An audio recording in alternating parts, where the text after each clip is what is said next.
development and ensure proper resourcing and support to ECD facilities.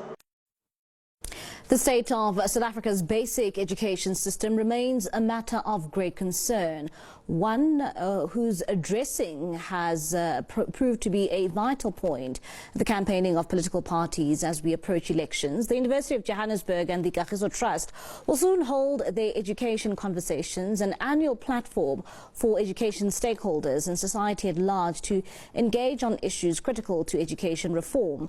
In keeping with the spirit of Africa Month, this year's gathering will focus on preparing African children for the challenges of the 21st century. And for more on this, we're now joined by Head of Education at Kagiso Trust, Sizagele Mpatswe, and she joins us now via our video link. Sizagele, thank you so much for your time this evening, ma'am. And of course, talking about these annual engagements that you have with the various stakeholders, perhaps just take us through what is the aim of these education conversations?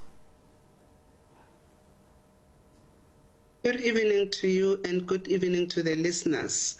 The aim of these education conversations, we want to inspire the educators and the learners to be able to thrive within the challenges that we are experiencing globally in terms of the changes that are related to the 21st century, especially in our African continent, where most of the resources and some of the most required, like technology, we are still behind, and in us ensuring that they reach these 21st century skills, we therefore need to have these conversations with relevant stakeholders so that together we can see how we resolve this and how we empower them, but also to harness their resilience over the years, especially with the educators, that they deal with the challenges.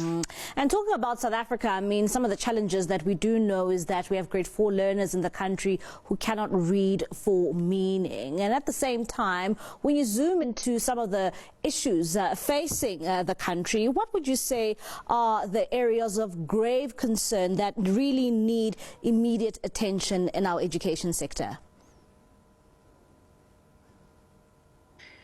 The ones that need immediate attention, it's the very same one that we're talking about, the 21st century skills, where we need our educators to bring in innovation in the classroom so that our learners are inspired to think critically. But we also need the resources to do that. The infrastructure in schools, the current ones that we have, we don't have the required or requisite infrastructure to be able to meet with these challenges. And we also need to ensure that our teachers are equipped and capacitated so that they are at the level of delivering curriculum in the 21st century skills. So we just need to move beyond what we have, the means, but also the solutions and that the teachers will be bringing and the innovations. We must make sure that we contextualize them within the South African context so that even if we borrow from somewhere, we are able then to make it to be fit for an African child, but also ensuring that these children are able to participate globally or to be competent with their counterparts. Like you have said, the challenges of reading without meaning. We've seen that through this engagement, stakeholders bringing solutions, we've improved as a country, and we believe that if we continue to do that, we will really cover a lot of ground.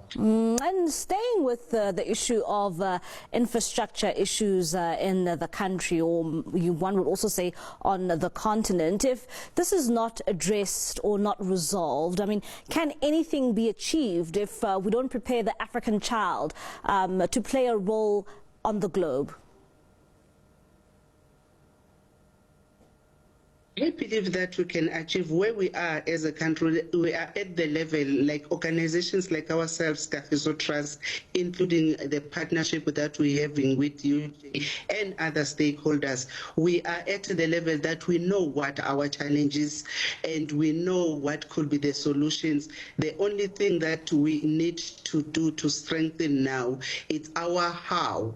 How do we then deal with these challenges so that we really make our learners strive and improve in terms of performance. So part what we're doing in the conversations, we take people who are facing these challenges either in their workplace or day to day. For if you look at the speakers that we have lined up in this week, we have a global teacher prize award winner. We have the South Africa's National Teaching Awards winner, and those are the people that will be sharing their strategies. What is it that they've done that have made their learners to succeed, and what skills are they bringing on the table where people can leverage and learn from each other? And talking about what other African countries have done and the skills that they've brought on, maybe looking into, the perspective for South Africa. I mean, what can South Africa learn from other African countries that seems to be working, and it seems as if we are taking a bit of time there to reaching that point?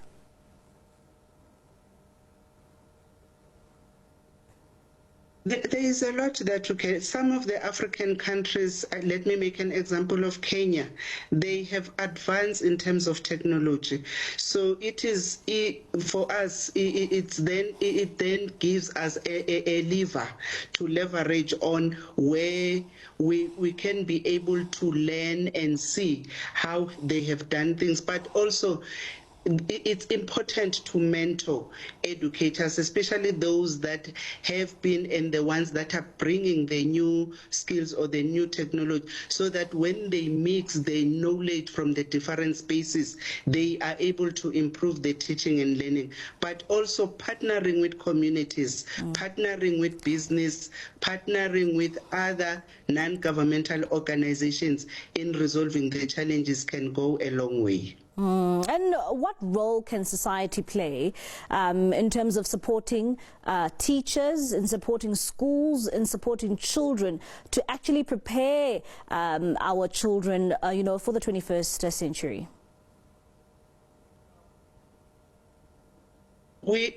In spaces where we're working, we have engagements with different stakeholders, such as parents, where they can attend to parents' meetings, attend to these parent gatherings or community gatherings, and try to understand where is the education landscape going, what are the things that are emerging or emergent things. Sometimes it does not need the parents to be educated. Their presence and their support and constantly encouraging the children that when you go to school, what is it that you have learned today?